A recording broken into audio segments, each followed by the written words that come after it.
हाथी और चूहे की कहानी। एक राज्य में एक राजा का शासन था। हर सप्ताह पूरी शानो शौकत से नगर में उसका जुलूस निकला करता था, जहां प्रजा उसके दर्शन किया करती थी। एक दिन एक नन्हा चूहा उसी राजमार्ग के किनारे किनारे कहीं जा रहा था, जहां राजा का जुलूस निकलने वाला था। वह चूहा था तो छोटा सा, मगर उसका घमंड बहुत बड़ा था और वह खुद को सर्वश्रेष्ठ और महान समझता था।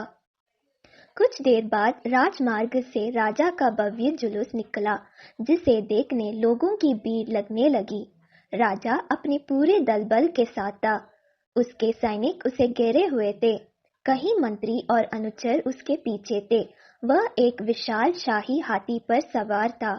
हाथी शाही था, इसलिए उसे भव्यता से सजाया गया था और उसकी शान भी देखते बनते थी। जुलूस में हाथी के साथ एक शाही बिल्ली और एक कुत्ता भी थे। राजा का जुलूस देखने को उमड़ी भीड़ राजा के साथ साथ उसके शाही हाथी की भी प्रशंसा कर रहे थी। यह सुनकर घमंडी चूहे को बहुत बुरा लगा।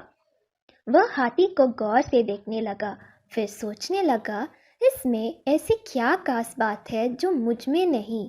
मैं भी उस जैसे ही हूँ।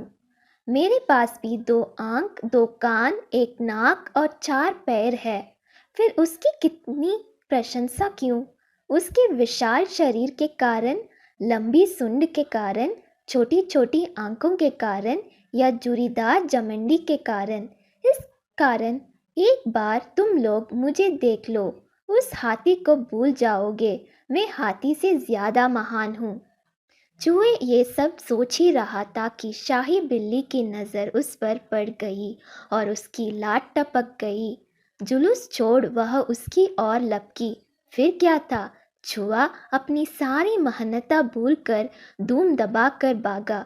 भागते भागते वह हाथी के सामने आ गया। आगे बढ़ते हाथी ने उस विद्य से चूहे को देखा तक नहीं और अपना विशाल पैर उठा लिया। चूहा उसके पैर के नीचे कुचलने ही वाला था, मगर किसी तरह उसने खुद को बचाया। वहां से बचा तो खतरनाक कुत्ता सामने था, जो उसे देखकर गुर्राया। चूहा पूरी जान लगाकर वहां से भागा और राजमार्ग के किनारे स्थित एक छेद में घुस गया। उसका सारा घमंड उतर चुका था। उसे समझ आ चुका था कि वह इतना भी श्रेष्ठ और महान नहीं।